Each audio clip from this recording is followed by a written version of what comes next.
ភាពជោគជ័យកើតចេញពីពេលព្រឹករបស់អ្នកពី3ម៉ោងដំបូងបន្ទាប់ពីភ្នែករបស់អ្នកបើកនោះជាកន្លែងដែលអ្នកឈ្នះត្រូវបានបង្កើតឡើងចាញ់ពេលព្រឹករបស់អ្នកចាញ់ថ្ងៃរបស់អ្នកបាត់បង់ថ្ងៃរបស់អ្នកបាត់បង់សប្តាហ៍របស់អ្នកបាត់បង់សប្តាហ៍របស់អ្នកបាត់បង់ជីវិតរបស់អ្នកពេលព្រឹករបស់អ្នកសម្រេចអនាគតរបស់អ្នកខ្ញុំដឹងរឿងនេះព្រោះខ្ញុំបានឆ្លងកាត់វាកាលខ្ញុំនៅក្មេងត្រូវបានបដិសេធពីការងារគ្រប់បែបយ៉ាងសូម្បីតែ KFC ក៏បដិសេធមុខនេះដែរខ្ញុំខ្ញាក់ពីដំណេករាល់ព្រឹកដោយមានអារម្មណ៍ថាជាអ្នកចាញ់ប៉ុន្តែថ្ងៃមួយខ្ញុំសម្រេចចិត្តលែងធ្វើអ្វីទៀតហើយខ្ញុំចាប់ផ្ដើមខ្ញាក់ពីព្រលឹមរៀបចំផែនការប្រចាំថ្ងៃរបស់ខ្ញុំរៀនភាសាអង់គ្លេសពីអ្នកទេសចរដោយឥតគិតថ្លៃវិន័យនោះបានប្រែខ្លួនគ្រូបង្រៀនក្រីក្រម្នាក់ឲ្យក្លាយជាស្ថាបនិកក្រុមហ៊ុន Alibaba ប្រសិនបើខ្ញុំអាចធ្វើវាបានយុវជនអ្នកសុបិនសហគមន៍អ្នកអាចធ្វើវាបានយ៉ាងងាយ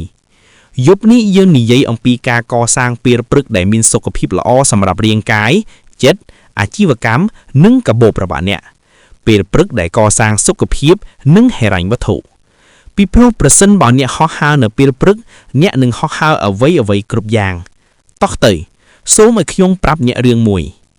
កាលពីទសវត្សរ៍ទី90ខ្ញុំធ្លាប់បង្រៀនភាសាអង់គ្លេសតម្លៃ$12ក្នុងមួយខែរៀងរាល់ព្រឹកខ្ញុំអាចគេងលក់ស្រួលផឹកតែនិងត្អូញត្អែអំពីជីវិតប៉ុន្តែខ្ញុំមិនបានធ្វើវាទេម៉ោង5ព្រឹកទឹកត្រជាក់ហូរលើមុខខ្ញុំគ្មានលេសទេខ្ញុំអង្គុយចោះជាមួយសៀវភៅកោះសម្រានមួយក្បាលថោកមួយពីផ្សារហើយគិតថាតើខ្ញុំអាចរៀនអ្វីបានថ្ងៃនេះតើខ្ញុំអាចដោះស្រាយបញ្ហាអ្វីបាននោះហើយជាពេលបែកគំនិតកើតឡើងស្អាតច្បាស់មិនតាន់មានសម្លេងពីពិភពលោកនៅឡើយទេហេតុអ្វីបានជាពេលព្រឹកពីព្រោះពេលព្រឹកគឺជាមន្តអាគមចិត្តរបស់អ្នកស្រស់ថ្លាដូចជាទំព័រទទេមួយគ្មានអ៊ីមែលគ្មានការខលទូរស័ព្ទគ្មានរឿងអាស្រ័យភាពច្នៃប្រឌិតហូរចូលគំនិតធំលេចមកខ្ញុំបានគិតឃើញក្រុមហ៊ុន Alibaba នៅពេលព្រឹកដ៏ស្ងប់ស្ងាត់ទាំងនោះគិតអំពីរបៀបដែលអាជីវកម្មខ្នាតធុយនៅប្រទេសចិនអាចលក់ទៅឲ្យពិភពលោកនេះជាគោលការណ៍មួយដែលខ្ញុំរស់តាមសូមសរសេរវាចុះប្រសិនបើអ្នកមិនអាចគ្រប់គ្រងពេលព្រឹករបស់អ្នកបានទេអ្នកមិនអាចគ្រប់គ្រងថ្ងៃរបស់អ្នកបានសាមញ្ញពិតនិងមួយទៀត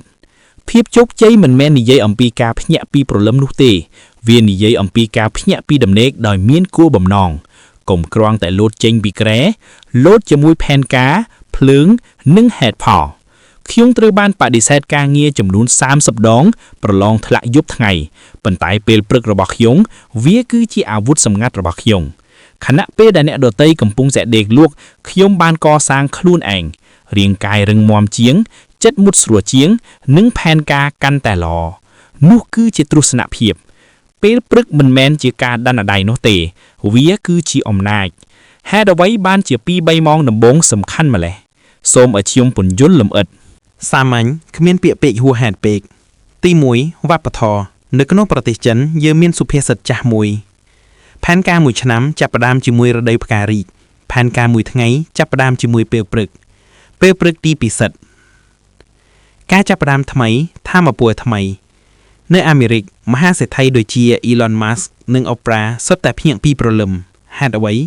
ពីព្រោះពេលព្រឹកបង្កើតទម្លាប់ដែលស្ថិតស្ថេរយូរអង្វែងផ្លូវចិត្តវិទ្យាខួរក្បាលរបស់អ្នកស្ថិតនៅក្នុងកម្រិតកំពូលបន្ទាប់ពីគេងគ្មានការរំខានទេមានឆន្ទៈខ្ពស់ធ្វើការសម្រេចចិត្តឥឡូវនេះមុនពេលពិភពលោកទាញអ្នកទៅទិសដៅទាំង10ការរំខានទាបបំផុតនៅពេលព្រឹកគ្មានការស្រែករបស់ចៅហ្វាយទេគ្មានមិត្តភក្តិផ្ញើសារមកទេគ្មានអន្ទាក់នៅលើបណ្ដាញសង្គមការផ្ដោតអារម្មណ៍សុទ្ធសាធ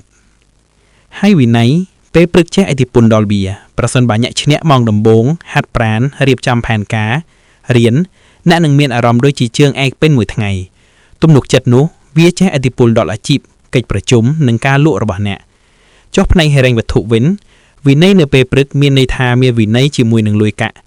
មិនចាំបាច់ទិញដោយមិនគិតពិចារណាឡើយការវិនិយោគឆ្លាតវៃជ័យជំនះរយៈពេលវែង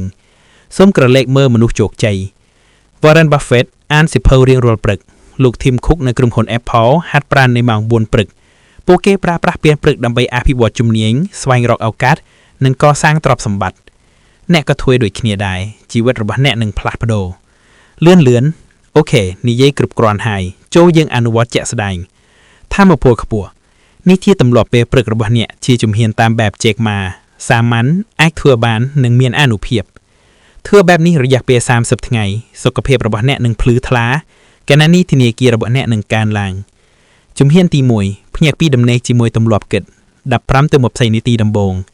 បើកភ្នែកឡើងកុំប៉ះទូរស័ព្ទអង្គុយចុះដកដង្ហើមវែងៗដឹងគុណគិតរឿង3យ៉ាងដែលអ្នកដឹងគុណខ្ញុំមានសុខភាពល្អខ្ញុំមានគ្រួសារខ្ញុំមានក្តីសុបិនភាពច្បាស់លាស់សួរថាតើគោលដៅធំរបស់ខ្ញុំនៅថ្ងៃនេះជាអ្វីមិនមែនកិច្ចការ10ទេជ័យជំនះធំមួយការកំណត់គោលដៅសរសេរវាចុះថ្ងៃនេះខ្ញុំបញ្ចប់កិច្ចព្រមព្រៀងនោះឬថ្ងៃនេះខ្ញុំរៀនជំនាញថ្មីមួយសម្រាប់អាជីវកម្មរបស់ខ្ញុំពេលវេលាគិតភាពស្ងៀមស្ងាត់5នាទីអនុញ្ញាតឲ្យគំនិតហូរចេញនេះជាកន្លែងដែលគំនិតលានដុល្លារកើតឡើងភ្ជាប់ទៅនឹងភាពជោគជ័យចិត្តស្អាតមានន័យថាការសម្រេចចិត្តច្បាស់លាស់ការសម្រេចចិត្តច្បាស់លាស់មានន័យថាការផ្លាត់ប្ដូរអាជីពកាន់តែប្រសើរនិងលុយកាន់តែច្រើន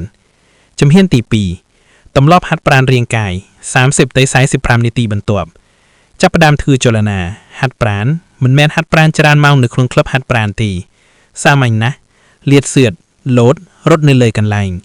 ដើរចេញទៅក្រៅបើអាចខ្ញុំធ្លាប់ជីពីក្លៀនជុំវិញហាងជោនៅទីលព្រលឹមខ្យល់អាកាសបរិសុទ្ធបេះដូងលោតរហៀបផឹកទឹកឲ្យច្រើនផឹកទឹក2កែវប្រហែលជាទឹកក្រូចឆ្មាលាងសម្អាតកាកសំណល់ញ៉ាំអាហារស្រាលផ្លែឈើគ្រាប់ចំនួននិងអូតមៀលកុំឲ្យរបស់ធុនធ្ងន់មានអារម្មណ៍ថារាងកាយរបស់អ្នកដូចជាម៉ាស៊ីនមួយហេតុអ្វីរាងកាយដែលមានសុខភាពស្មើនឹងថាមពលដែលមានសុខភាពពេញមួយថ្ងៃគ្មានការខ្ញាក់នៅពេលត្រង្ហែទេចំពោះហេរញ្ញវត្ថុរាងកាយមាំមាន់មានន័យថាចិត្តចៅពុះមុត